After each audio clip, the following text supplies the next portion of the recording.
Hello everyone, आप सभी का स्वागत है मेरे यूट्यूब चैनल में। तो आज हम बात करने जा रहे हैं लियो मूवी के बारे में, जो अभी जस्ट रिसेंटली ही रिलीज़ हुई है। ये मूवी में मेन लीड में हम थालापति विजय सर और संजय दत्त सर और उसी के साथ साथ अर्जुन सर को देख रहे हैं। एंड इस मूवी के डायरेक्टर है लोकेश कनगराज सर, जिन्होंने एक नई यूनिवर्स की शुरुआत करी है। और ये इस यूनिवर्स की थर्ड इंस्टॉलमेंट है, जिसमें सबसे पहले कैथी, विक्रम और उसी के साथ साथ लियो, जो ये तीन मूवीज इस एलसीयू से कनेक्टेड है। ये भी एक एलसीयू का पार्ट ही है। अगर आप सभी ने मेरी प्रीवियस वीडियो देखी होगी जिसमें मैंने लियो का एक शॉर्ट प्रेडिक्शन दिया था, उसमें मैंने ये कहा था कि ये मूवी बेसिकली एलसीयू से कनेक्टेड नहीं है बल्कि एक स्टैंड अलोन मूवी है। बट ये चीज़ गलत निकली और इस मूवी को देखने के बाद मुझे पता चला कि ये एलसीयू का ही एक पार्ट है। तो मैंने जो प्रीवियस वीडियो में गलती करी थी उसके लिए मैं सॉरी कहना चाहता हूँ। तो आज मैं आपको लियो की कंप्लीट स्टोरी और एंडिंग के बारे में बताऊँगा, और उसी के साथ साथ लियो का कैरेक्टर में एलसीयू में और कितनी मूवीज़ में देखने को मिल सकता है और इस कैरेक्टर की क्या क्या आगे डेवलपमेंट होगी, इसी के ऊपर हम बात करने वाले हैं। So without wasting any time, let's start this video. तो इस कंप्लीट स्टोरी की शुरुआत हिमाचल प्रदेश में होती है, एक छोटे से गांव में, जिसमें 4 कॉन्ट्रैक्ट किलर एक आईपीएस को मारने जाते हैं। अब यहाँ पर ये चारों कॉन्ट्रैक्ट किलर आईपीएस की पूरी फैमिली को ख़त्म कर देते हैं। लेकिन जो इन कॉन्ट्रैक्ट किलर्स में सबसे यंगेस्ट मेंबर था, वो थोड़ा सा पागल टाइप का इंसान था और उसने एक बंदूक ले ली जो एक्चुअली उस आईपीएस की ही थी। अब यहाँ पर इस बंदूक को लेने के बाद ये सभी लोग उसके घर से निकलते हैं कि तभी इन्हें खबर लगती है कि पुलिस इन्हें ढूंढ रही है। तो जो इनका बॉस था वो इन्हें ये कहता है कि आप थोड़े टाइम के लिए अंडरग्राउंड हो जाए, क्योंकि अगर पुलिस वालों ने आपको पकड़ लिया तो आप सभी को जेल होगी या फांसी ही होगी। अब यहाँ पर हम देखते हैं कि उसी गाँव के एक दूसरे इलाके में एक हायना घुस चुका है और उस हायना को रोकने का काम एक फॉरेस्ट ऑफिसर जोशी को दिया गया है। लेकिन जोशी इसे कंट्रोल नहीं कर पा रहा था, इसलिए वो पार्थिवन नाम के एक शख्स को बुलाता है जो जोशी का ही दोस्त था और उसी के साथ साथ एक एनिमल रेस्क्यूअर और एक कैफे ओनर भी था। यहाँ पर वो हायना को अपनी काबिलियत से रोक लेता है और उसे बेहोश कर देता है, जिसके बाद हमें पता चलता है कि पार्थिवन का एक परिवार भी है जिसमें उसके 2 बच्चे और उसकी वाइफ है। अब यहाँ पर ये काफ़ी अच्छी तरीके से अपनी ज़िंदगी जी रहे होते हैं, क्योंकि इनकी ज़िंदगी में कोई दिक्कतें नहीं थी और सारी चीज़ें बड़ी अच्छे से चल रही होती है। लेकिन एक दिन उनकी ज़िंदगी में दिक्कतें आना शुरू हो जाती है। अब यहाँ पर हम देखते हैं कि जो 4 कॉन्ट्रैक्ट किलर्स थे वो बेसिकली लूट मार वगैरह कर रहे थे ताकि वो सरवाइव कर सके और थोड़े पैसे कमा सके। और इसी लूट मार के टाइम पे वो एक वेटरन की गाड़ी का एक्सीडेंट करवाते हैं, जिसमें जो यंगेस्ट मेंबर था वो उस वेटरन्स का एटीएम पासवर्ड लेने की कोशिश कर रहा था। लेकिन वो वेटरन इस बात से एग्री नहीं करता, जिसके बाद हम देखते हैं कि जो चौथा यंगेस्ट मेंबर था वो उस वेटरन की हत्या कर देता है उसी आईपीएस की बंदूक से। जिसके बाद हम देखते हैं कि जो बाकी के मेंबर्स थे वो इसे एज ए एक्सीडेंट करके दिखाना चाहते थे, इसलिए वो उस वेटरन की गाड़ी को खाई में फेंक देते हैं। अब यहाँ पर सुबह ये खबर जोशी को पता चलती है और वो इसे पार्थिवन को शेयर करता है कि एक एक्सीडेंट हुआ है वेटरन का, क्योंकि इन लोगों के पास एक आउल आया था जो बेसिकली थोड़ा बीमार था और उसे एक वेटरन की ज़रूरत थी, और जो इकलौता इस गाँव का वेटरन था उसी की डेथ हो गई। अब यहाँ पर फॉरेंसिक रिपोर्ट से ये पता चलता है कि उस वेटरन की एक्सीडेंट में डेथ नहीं हुई बल्कि उसको गोली मारी गई थी। और तब ये बात जोशी को जैसे ही पता चलती है वो पार्थिवन से इस बात को शेयर करता है, और तब पार्थिवन को एक शॉक होता है, क्योंकि 20 सालों से जब से वो इस शहर में आया है तब से अब तक किसी भी तरह की कोई भी ऐसी हत्या या फिर मर्डर वगैरह नहीं हुए हैं। मतलब कोई भी ऐसा हीनियस क्राइम अभी तक नोटेड नहीं है। तो इसलिए वो काफ़ी हद तक शॉक था और यहाँ पर जोशी उसे कहता है कि तुम टेंशन मत लो। अब यहाँ पर हम देखते हैं कि जो उन 4 कॉन्ट्रैक्ट किलर्स का गैंग था उसमें से सबसे यंगेस्ट जो मेंबर था वो पार्थिवन के कैफ़े में जाता है। एक्चुअली पार्थिवन अपने कैफ़े को बंद ही करने वाला था और तब वहाँ पर उस कैफ़े में उसकी बेटी और एक लेडी एम्प्लॉय थी। अब यहाँ पर जो यंगेस्ट मेंबर था वो कॉफ़ी की डिमांड रखता है, लेकिन पार्थिवन उसे कहता है कि अभी कैफ़े बंद हो चुका है इसलिए आप यहाँ से चले जाइए। बट यहाँ पर वो यंगेस्ट मेंबर उसकी लेडी एम्प्लॉय को गन पॉइंट पर रखता है और उसे कहता है कि अगर मुझे कॉफ़ी नहीं ला के दी तो मैं इसे शूट कर दूँगा। अब यहाँ पर जो उसके बाकी के गैंग मेंबर्स थे वो भी आ जाते हैं और वो पार्थिवन के गले से पैसे निकालते हैं और उसे कहते हैं सबसे यंगेस्ट मेंबर को कि वो यहाँ से चला जाए, क्योंकि वो किसी भी तरह का मैटर नहीं करना चाहते, क्योंकि ऑलरेडी उनके ऊपर काफ़ी बड़े बड़े आरोप लगे हुए हैं और अगर उन्होंने कुछ भी कांड कर दिया तो उन्हीं के ऊपर ये बहुत ज़्यादा भारी पड़ जाएगा। लेकिन यहाँ पर जो यंगेस्ट मेंबर था वो ये कहता है कि सबसे पहले सीसीटीवी फुटेज को मिटा दो, क्योंकि यहाँ पर सीसीटीवीज लगे हुए हैं। इसलिए वो तीनों गैंग मेंबर्स उन सीसीटीवी फुटेजेस को मिटाने के लिए निकलते हैं, 3 यानी 4 गैंग मेंबर्स। और यहाँ पर जो सबसे यंगेस्ट मेंबर था वो उस लेडी एम्प्लॉय के साथ थोड़ी बदतमीज़ी कर रहा था। पार्थिवन को इस बात को देख के काफ़ी गुस्सा आता है, इसलिए वो उस गुंडे को ही मार देता है। और यहाँ पर जितने भी गुंडे थे उन सभी के बीच और पार्थिवन के बीच एक लड़ाई होती है और इस लड़ाई में पार्थिवन का अपर हैंड था, क्योंकि उसने काफ़ी हद तक फाइटिंग टैक्टिक्स सीख रखी थी, इसलिए वो उन गुंडों को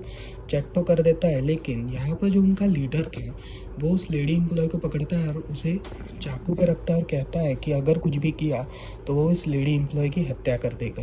अब यहाँ पर जो यंगेस्ट मेंबर था वो बंदूक लिए हाथ में खड़ा था और वो पार्थिवन की बेटी को शूट करने वाला था कि तभी पार्थिवन उसे मारता है, उसके हाथ से गन छीनता है और उन 5 को स्ट्रेट हेड पे मारता है, यानी स्ट्रेट हेड शॉट देता है, जिसके बाद उसे अरेस्ट किया जाता है। अब यहाँ पर उसके ऊपर के क्राइम्स भी मिट जाते हैं, क्योंकि उसने जो यह हमला किया था वो सेल्फ डिफेंस में किया था और उसने जिन लोगों की हत्या करी थी वो सभी नामची गुंडे थे, यानी वो सभी पहले ही एक काफ़ी बड़े क्रिमिनल्स थे।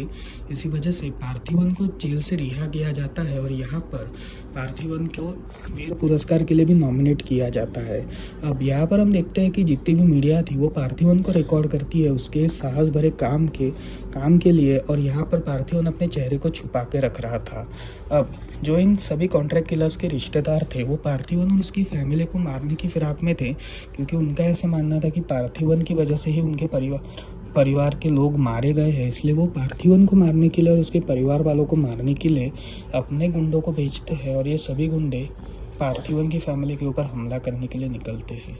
अब यहाँ पर हम देखते हैं कि पार्थिवन जब मार्केट में जा रहा था, एक्चुअली पार्थिवन काफ़ी हद तक डिप्रेस था और उसके परिवार वाले भी, क्योंकि काफ़ी कुछ हो चुका था इतने दिनों में, तो इसलिए काफ़ी टाइम के बाद ये सभी लोग मार्केट में जाते हैं ताकि कुछ सामान खरीद सके और थोड़ा मूड भी हल्का हो सके, तभी इनके ऊपर हमला होता है। अब यहाँ पर पार्थिवन उन सभी गुंडों को मार देता है और वो पुलिस से कहता है कि उसे पुलिस प्रोटेक्शन चाहिए, क्योंकि उसके फैमिली के ऊपर कभी भी हमला हो सकता है। अब यहाँ पर पुलिस उसे ये कहती है कि कोई भी घायलता का सबूत ना होने की वजह से, यानी वो घायल नहीं था तो उसे कैसे हम पुलिस प्रोटेक्शन देते, जिसकी वजह से वो जोशी को अपने साथ में लेकर जो एविडेंस का हथौड़ा था, मतलब जिससे एक्चुअली पार्थिवन के ऊपर हमला किया जाने वाला था, उसी हथौड़े से वो खुद के ऊपर एक घाव क्रिएट करता है और पुलिस प्रोटेक्शन मांगता है। अब यहाँ पर उसे पुलिस प्रोटेक्शन के लिए नेपोलियन दिया जाता है। अगर आप सभी ने कैथी मूवी को देखा होगा तो नेपोलियन का कैरेक्टर आपको ज़रूर याद होगा, जिसने दिल्ली की मदद करी थी उस टाइम पे जब मशीन गन के बारे में मशीन गन जब दिल्ली को चलाने नहीं आ रही थी, तब उसने ही उसकी हेल्प करी थी मशीन गन की मैकेनिज्म समझाने में। अब यहाँ पर हम देखते हैं कि नेपोलियन यहाँ पर लियो के परिवार को गार्ड करने आ रहा था, लेकिन लियो के ऊपर बहुत बड़ी मुसीबत आने वाली थी और वो थी एंथनी दास। अब एंथनी दास जो सबसे बड़ा एक बिजनेसमैन था, वो ये कहता है कि पार्थिवन नहीं बल्कि लियो है, लियो दास, यानी एंथनी का बेटा। अब यहाँ पर हम देखते हैं कि एंथनी जो है वो पार्थिवन के कैफ़े में जाता है और उसे कहता है कि वो पूरी दुनिया को बेवकूफ़ बना सकता है, लेकिन वह एंथनी को बेवकूफ़ नहीं बना सकता, क्योंकि उसे पता है कि वो लियो है। अब यहाँ पर पार्थिवन ये कहता है कि वो किसी भी लियो को नहीं जानता और वो किसी भी लियो से आज तक नहीं मिला, जिसके बाद एंथनी उसे ये कहता है कि उसे एंथनी के पास आना पड़ेगा और अगर वो नहीं आया तो ये उसकी सबसे बड़ी गलती होगी। अब यहाँ पर धीरे धीरे इनकी लाइफ, पार्थिवन और उसके परिवार की लाइफ धीरे धीरे वर्सन होना शुरू हो जाती है, जिसमें पार्थिवन की वाइफ और उसकी बच्ची के ऊपर एक हमला होने वाला था। तभी एंथनी उसे बचाता है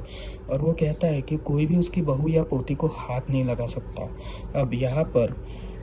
जो पार्थिवन की वाइफ थी वो काफ़ी हद तक परेशान थी, क्योंकि उसे भी नहीं पता था कि ये एंथनी कौन है और आखिर ये सब चल क्या रहा है। यहाँ पर हम देखते हैं कि पार्थिवन आने वाले टाइम के लिए काफ़ी सारी तैयारियाँ कर रहा था, जैसे उसने काफ़ी हथियार बनाना शुरू कर दिए थे, बहुत सारे लैंडमाइंस बनाना शुरू कर दिए थे और काफ़ी सारे वेपन्स बनाना शुरू किए थे। मतलब एक तरह से वो अपनी पूरी तैयारी में लगा हुआ था, क्योंकि उसे पता था कि आने वाले टाइम में कुछ ना कुछ तो भी होगा और इससे उसकी फैमिली को बहुत ज़्यादा खतरा होगा। अब यहाँ पर हम ये देखते हैं कि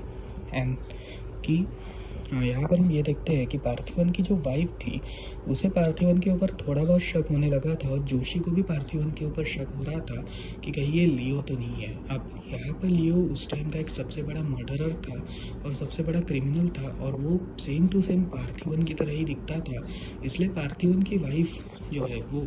काम का बहाना देखकर हैदराबाद जाने उसके गांव में जाती है और वो उसके बहुत पुराने दोस्त से मिलती है जो उसे बताता है कि एक्चुअली ये लियो नहीं है बल्कि पार्थिवन एक अनाथालय में पला बड़ा था और उसकी कुछ पुरानी तस्वीरें उसे दिखाती मतलब जो उसका दोस्त है वो उसे एक पुरानी कुछ तस्वीरें दिखाता है जिसमें उसकी तीसरी मतलब जिसमें उसके प्राइमरी और जो सेकेंडरी एजुकेशन वाली तस्वीरें उसको दिखाता है और उसी के साथ साथ जो उसके 10वीं 12वीं की मार्कशीट थी वो भी रियल थी। अब यहाँ पर हम देखते हैं कि जोशी जो था वो हैदराबाद के एक जेल में जाता है और वो एक शख्स से मिलता है जो पहले लियो दास और एंथनी दास के लिए काम किया करता था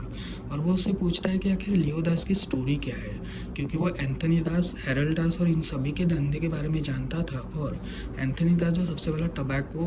कंपनी का ओनर था, एक रात में उसका पूरा बिजनेस कोलैप्स कर गया, लेकिन कोई भी लियो के पास्ट के बारे में नहीं जानता। तो तुम मुझे लियो के बारे में बताओ। अब यहाँ पर हम देखते हैं कि कहानी पास्ट में जाती है जिसमें हमें ये बात पता चलती है कि एंथनी दास का एक सबसे बड़ा टबैको एम्पायर था और उसका एक छोटा भाई था हैरल्ड दास जो बेसिकली अपने भाई का सबसे बड़ा जो अपने भाई का सबसे बड़ा भक्त था। और यहाँ पर एंथनी को अगर सबसे ज़्यादा किसी पर भरोसा था तो वो था हैरल्ड। अब यहाँ पर हम देखते हैं कि हैरल्ड एक नए तरीके का ड्रग्स का भी धंधा करता था एंथनी के साथ मिलके जिसका नाम था धतूरा। अब यहाँ पर धतूरा की प्रोडक्शन काफ़ी हद तक बढ़ चुकी थी, यानी इनके 2 काम थे। एक इनका अच्छा काम जो थी टबैको कंपनी और दूसरा था धतूरा का बिजनेस। अब यहाँ पर इन दोनों बिजनेस को संभालने के लिए काफ़ी सारी चीज़ों की ज़रूरत थी और इंटरनली भी इनको इनके नेटवर्क को काफ़ी हद तक स्ट्रांग रखना था, इसलिए इन्हें अंदर में एक काफ़ी ताकतवर आदमी को खड़ा करना था। और उस टाइम पे एंथनी के 2 बच्चे थे, एलिसा और लियो। अब यहाँ पर ये दोनों जुड़वा भाई बहन थे और इन दोनों ने ही अंदर से इन सारे कारोबारों को संभालना शुरू किया था। अब यहाँ पर हमें पता चलता है कि एंथनी जो है वो एक अंधविश्वासी आदमी था और बेसिकली वो एक तरह का रिचुअल करता था अपने बिजनेस को और भी ज़्यादा बड़ा करने के लिए, और ये रिचुअल था बलि देना। पहले वो बेसिकली एनिमल्स की बलि देता था, लेकिन धीरे धीरे करके उसने नर बलि देना शुरू करी। अब यहाँ पर हम देखते हैं कि लियो एक काफ़ी पावरफुल सोर्स था इंटरनल में एंथनी को गैंग को संभालने के लिए, क्योंकि एंथनी की गैंग में काफ़ी हद तक विद्रोह के बादल गरज रहे थे और काफ़ी सारे लोग इंटरनली ही एंथनी को धोखा देने की फिराक में थे। लेकिन लियो इन सभी को रोक लेता था और इसलिए एंथनी का बिजनेस और भी ज़्यादा आगे बढ़ाने में लियो का सबसे बड़ा हाथ था। अब यहाँ पर हम देखते हैं कि जो ज्योतिष है, यानी जो एंथनी की हेल्प कर रहा था इस सभी रिचुअल्स को परफॉर्म करने में, वो उसे ये कहता है कि एलिसा और लियो इन दोनों की कुंडलियाँ एक जैसी ही है और इन दोनों में से अगर किसी एक की भी बलि चढ़ाई गई तो काफ़ी हद तक इन्हें बिजनेस में प्रोग्रेस होगा। अब यहाँ पर एंथनी इस बात को लेके काफ़ी ज़्यादा शॉक में था, क्योंकि वो अपने ही बच्चों की हत्या नहीं कर सकता था, लेकिन वो सबसे उनकी ओपिनियन पूछता है और सभी लोग कहते हैं कि लियो को मार देना चाहिए। और यहाँ पर हमें ये पता चलता है कि एंथनी लियो और एलिसा इन दोनों को बेहोश करता है, और जब लियो को होश आता है तब एंथनी उससे ये कहता है कि सभी लोगों का मानना है कि वो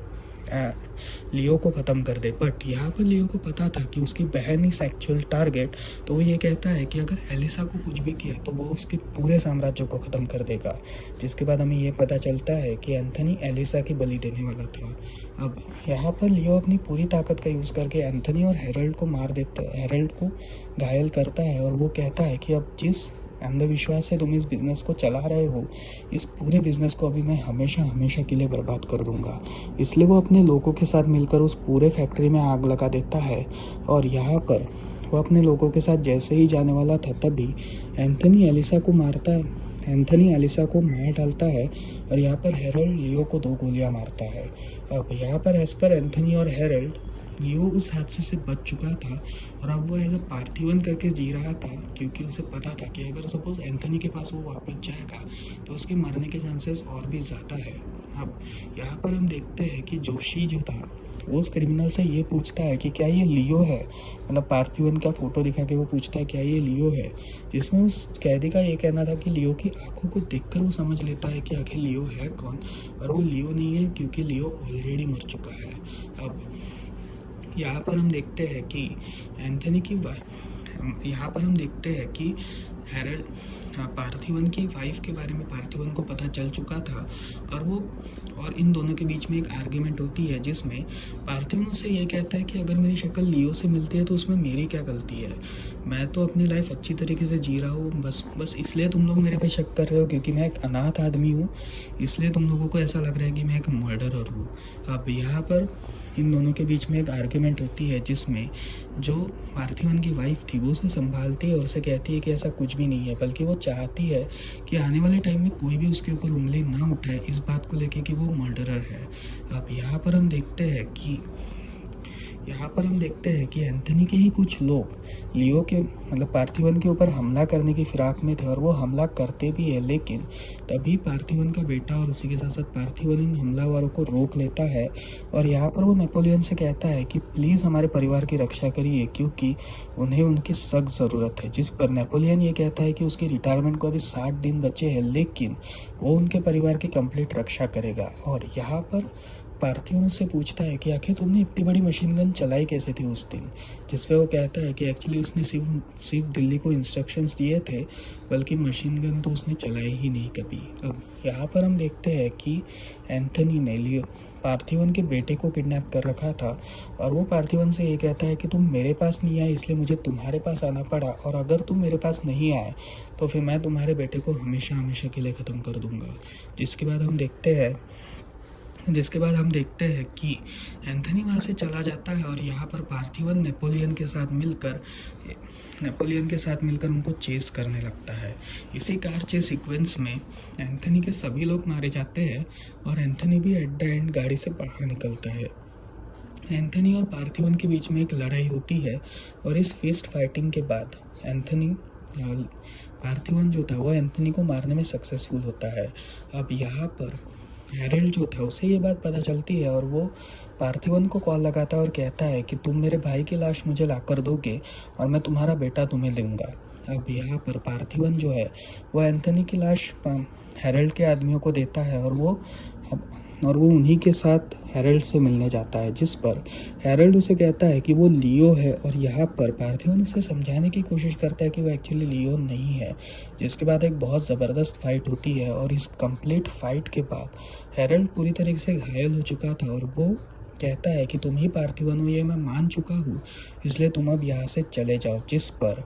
पार्थिवन थोड़ा हंसता है और कहता है कि वही एक्चुअली लियो है और काफ़ी टाइम से वो जागना नहीं चाहता था, लेकिन इन लोगों ने उसे जागने में मजबूर कर दिया और तभी वो हैरल्ड को 3 गोलियां मारता है। हैरल्ड की इंस्टेंट डेथ हो जाती है और हैरल्ड की मौत के बाद यहाँ पर लियो अपने पास्ट के बारे में बताता है कि एक्चुअली वो उस हमले से बच चुका था, लेकिन जो उसके दोस्त थे, जो वो कैदी था और उसी के साथ साथ जो उसका अनाथालय वाला दोस्त था, ये एक्चुअली बेसिकली पहले लियो के लिए काम किया करते थे और इन्हीं दोनों ने उसकी पूरी पहचान को बदल दिया और उसे ऐसा पार्थिवन शोकेस किया ताकि पूरी दुनिया को ऐसा लग सके कि लियो हमेशा के लिए मर चुका है। एक्चुअली लियो भी यही चाहता था कि उसकी मौत हो जाए, क्योंकि वो ऐसा लियो काफ़ी बुरा इंसान था, उसने काफ़ी हत्याएं करी थी और अपनी बहन की हत्या की वजह से वो ये सारे काम छोड़ देता है और अब वो एक अच्छा इंसान बन चुका था। अब यहाँ पर लियो के बेटे को भी ये बात पता चल चुकी थी कि वो एक्चुअली है कौन, जिस पर लियो से ये कहता है कि कोई मम्मी या फिर किसी को भी इस बारे में बताना नहीं और वो आज से पार्थिवन की तरह ज़िंदगी जिएगा। अब यहाँ पर हम देखते हैं कि एंथनी, हैरल्ड सभी लोग मर चुके थे और लियो ने उस पूरे धातु रखी फैक्ट्री को आग लगा दी थी, जिसके बाद लियो अपनी नॉर्मल ज़िंदगी में वापस लौट आ चुका था। लेकिन एक दिन उसे कॉल आता है और ये कॉल था एजेंट विक्रम का। एजेंट विक्रम, जो आपने विक्रम मूवी में कमल हसन सर को देखा होगा, वो उसे कॉल करता है और वो उसे कहता है कि एक फैक्ट्री को आग लगाने से कुछ नहीं होगा, अगर इंडिया को ड्रग फ्री बनाना है तो उसे और भी फैक्ट्रीज को आग लगानी पड़ेगी और उससे मतलब विक्रम को लियो की ज़रूरत पड़ेगी। जहाँ पर लियो सांस लेता है और तभी ये पिक्चर खत्म हो जाती है। अब यहाँ पर एक काफ़ी एक्साइटिंग मोड पे इसकी एंड करी गई है और इसी के साथ साथ एक नए दरवाज़ा भी खुल चुका है, एक नया हीरो भी आ चुका है इसी एलसीयू में। अब यहाँ पर अगर हम इस कंप्लीट मूवी की मैं बात करूँ तो पर्सनली स्पीकिंग मुझे ये मूवी बहुत ज़्यादा पसंद आई। लिटरली इसका एक्शन ज़बरदस्त था और उसी के साथ साथ जिस हिसाब से इसकी डायरेक्शन थी वो और भी ज़्यादा बढ़िया था। अब बात करते हैं एलसीयू में क्या आने वाले टाइम में ये कैरेक्टर हमें और भी देखने को मिलेगा, तो इसका जवाब है हाँ, क्योंकि इसके ऊपर एक और सीक्वल बनने की प्लानिंग है। क्योंकि लोपेस सर ने रिसेंटली ही एक इंटरव्यू में कहा था कि वो लियो 2 के ऊपर भी काम करने वाले हैं और उसी के साथ साथ और भी काफ़ी सारी मूवीज़ अभी होल्ड ऑन पे है। जैसे फॉर एग्जांपल कैथी 2 जो बेसिकली 2024 में रिलीज़ होगी, फिर उसके बाद विक्रम 2 भी है और उसी के साथ साथ लियो 2 भी इसमें ऐड हो चुकी है और उसी के साथ साथ रोलेक्स का भी एक स्पिन ऑफ आने वाला है। तो एक तरह से 4 से 5 मूवीज़ इसकी प्लान हो चुकी है और शायद से ये 2030 तक ये प्रोजेक्ट चलेंगे। तो एक तरह से हमें काफ़ी सारा एंटरटेनमेंट देखने को मिलने वाला है। अब यहाँ पर आपका इस मूवी को देख के क्या विचार है मुझे कमेंट सेक्शन में ज़रूर बताइएगा और अगर आपको वीडियो पसंद आई तो वीडियो को लाइक करके चैनल को सब्सक्राइब ज़रूर कर दीजिएगा। अगर आप चाहें कि मैं अगली वीडियो कंप्लीट डिटेल्ड एलसीयू के ऊपर बनाऊँ तो आप मुझे ज़रूर कमेंट सेक्शन में बताइएगा, मैं इसके ऊपर भी एक वीडियो ज़रूर बनाऊंगा। सो मिलता है अगली वीडियो में, तब तक के लिए बाय बाय।